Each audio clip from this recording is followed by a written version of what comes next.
I'm honored to keynote this Information Architecture Summit, and sorry I can't be with you in person.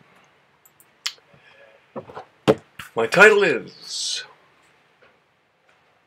New Fields and Field Effects. Starting a new field is fun. I've done it a couple of times, but you never know how it will turn out. Now, I'm told that information architecture is not a new field. It's new to me, under that name anyway.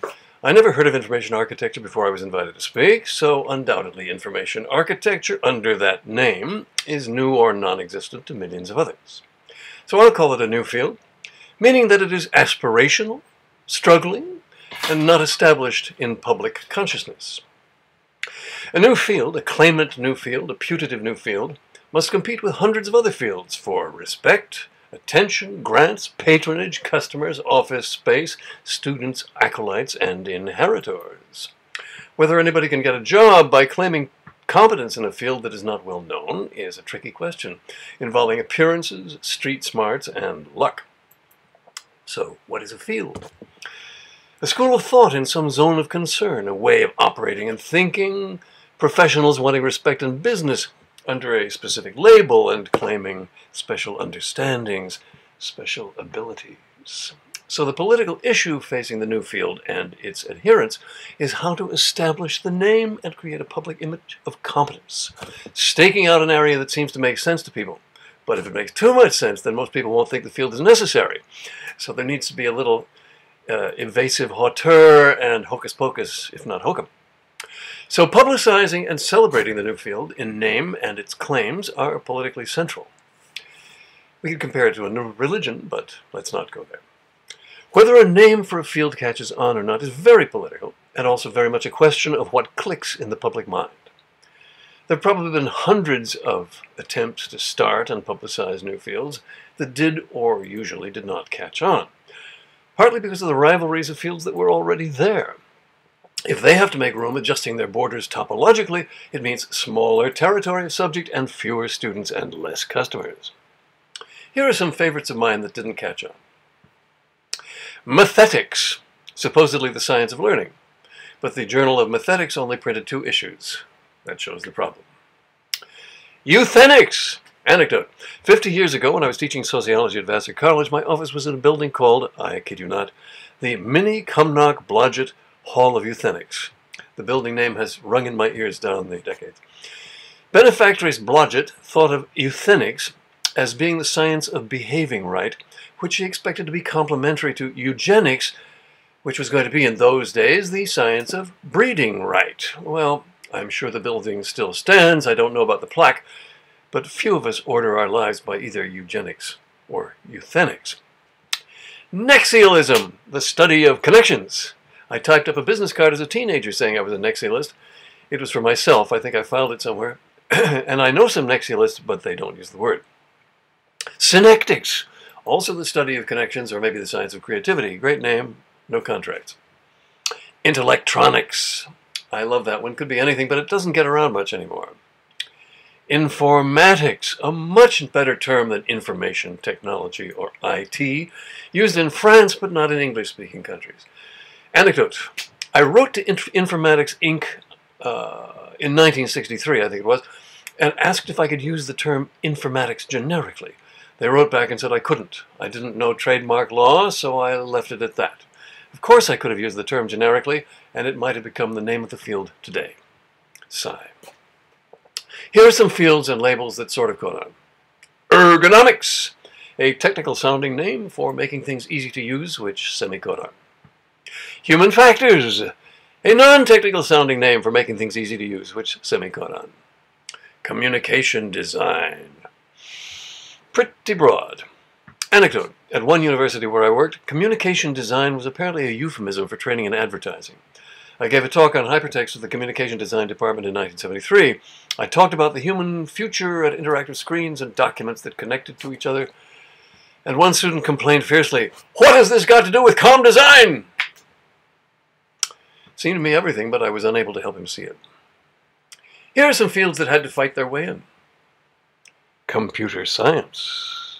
Fought at first by mathematics departments and engineering departments.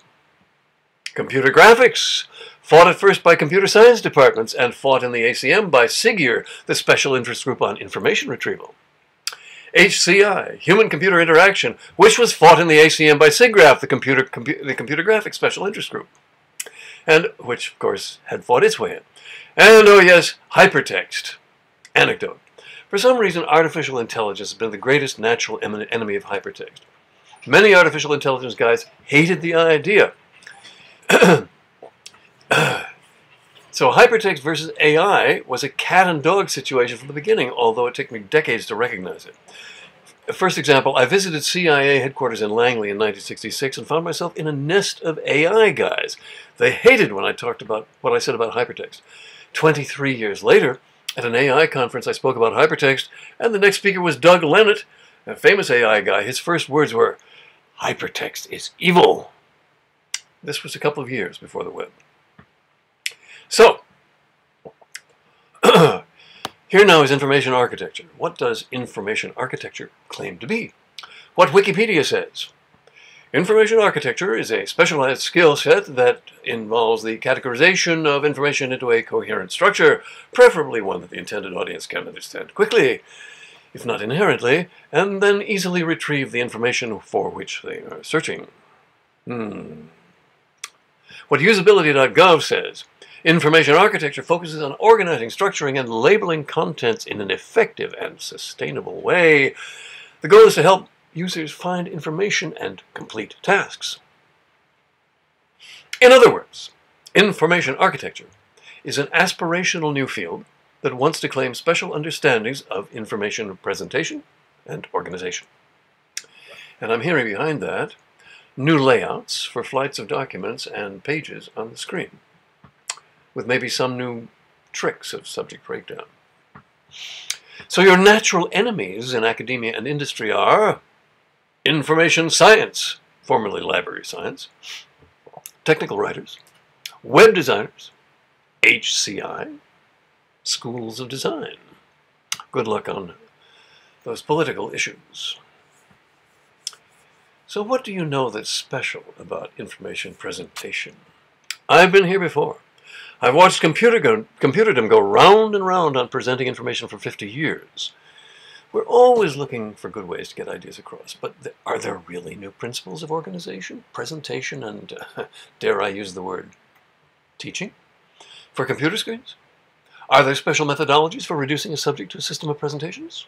And can they be specially manifested in some new system of web pages or other documents as document templates to be replicated across topics? Do you really know something special about this? Are there new packaging rules for thought? Let's consider the history of document packaging. Based on ancient DNA, especially the FOXP2 gene, human language has probably been on the planet for 1 million years, at least 50,000 generations. That still gives me a frisson. So all that time, there's been information. There's always been information architecture from the early sagas and stories. We find unknowable diagrams throughout the ancient world, from New Guinea to the Hebrides in both directions. The caves of France and Spain are extremely magical. We don't know who the artists were, what languages they spoke, but they were packaging information for somebody. Then came representation of speech, alphabets, and or the representation of thought, as in Chinese writing. And that brought documents, stable packages of content that have always been architected. Many ancient documents had standard formats, royal decrees, cuneiform records, Bibles, and holy books, some with marginal glosses, and Hebrew texts like the Talmud with winding parallel structures. In modern times came more standard packages. The personal book was a format created by Aldous Manutius. Card catalogs. Newspapers have had standard layout for a long time. Lead paragraph, additional details who, what, when, where, though they started off a lot looser. Editorials and magazine pieces have a kind of standardized layout, a hook and then a through line to some zinger.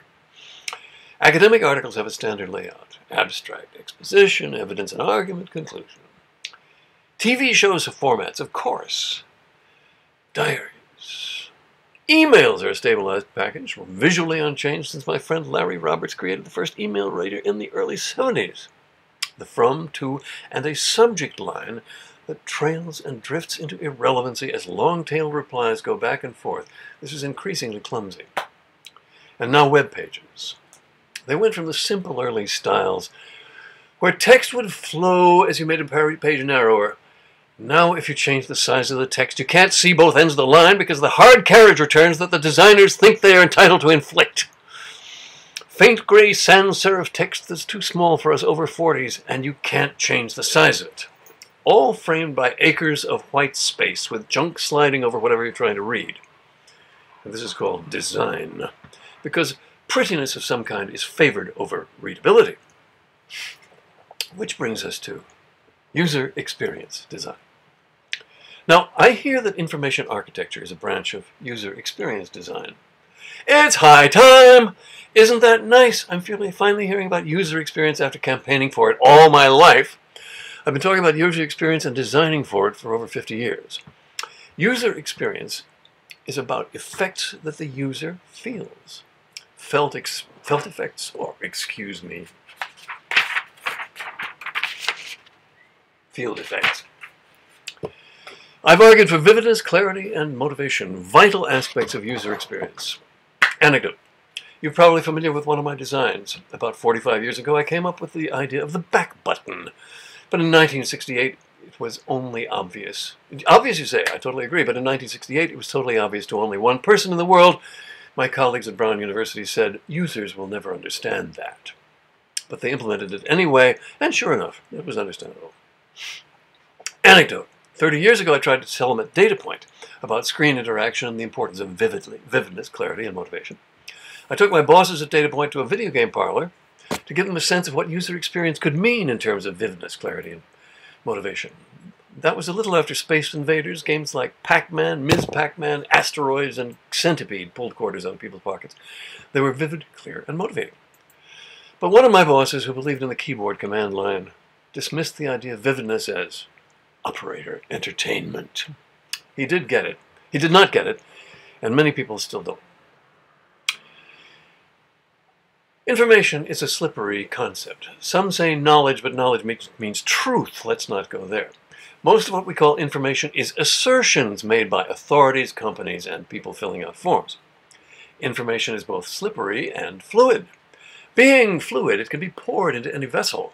You can put the same content, more or less, into bullet points, a documentary film, a poem, an opera, a ballet with some loss of detail, an app, or simply some piece of writing. Now, I'm a writing chauvinist. I believe that good writers, Kipling, Twain, Ludlum, journalists, novelists, screenwriters, know something about architecting information. When writers, authors are information architects, each document is a mix of assertion and presentation. And it's about the connection of ideas, representable in so many ways. The complexity of the writing process is not well understood. No presentation structure is right or wrong, except that it does the job. Getting the ideas across, leaving the recipient in a positive frame of mind. The process of writing is one of abstracting and modeling the subject as related to the mind of the reader, spicing it with interest. But that isn't a stable or transposable packaging methodology. Let's talk about layouts and formats. I suspect that information architects think a lot about stabilized formats with corresponding parts. This is a fusion of clarification, standardization, aesthetics, and branding. I suspect a mix of motivations here. A, wanting to get meaning across, and B, wanting to create distinctive corporate branding and style are not necessarily contradictory but go in two directions. I'm dubious about any universal standard layouts. Styles of presentation come and go, but I'm guessing that information architecture is not about standardization. More about A, some people think they can create new universal elegant formats, and B, some people ready and eager to create house styles, which is a different agenda. Now, I am not a disinterested observer here. I have my own document agenda. I've managed to talk a long time today about documents without mentioning my own system sanity. Just because it's too different. Incompatible with the web, off the map of conventional documents which imitate paper. .txt, .pdf, .html, they're all the same to me. My document world is about parallel pages with visible connections.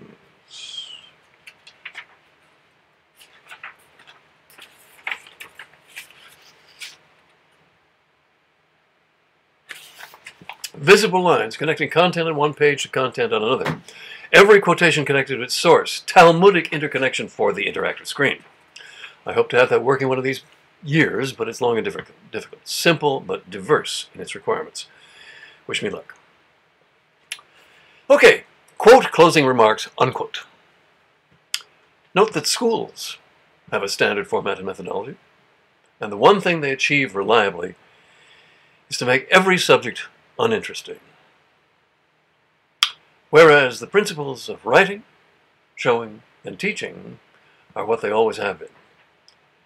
Generate interest and involvement with clarity and orientation. I sincerely hope that information architecture can make education better. It sounds like you think it can. Thank you.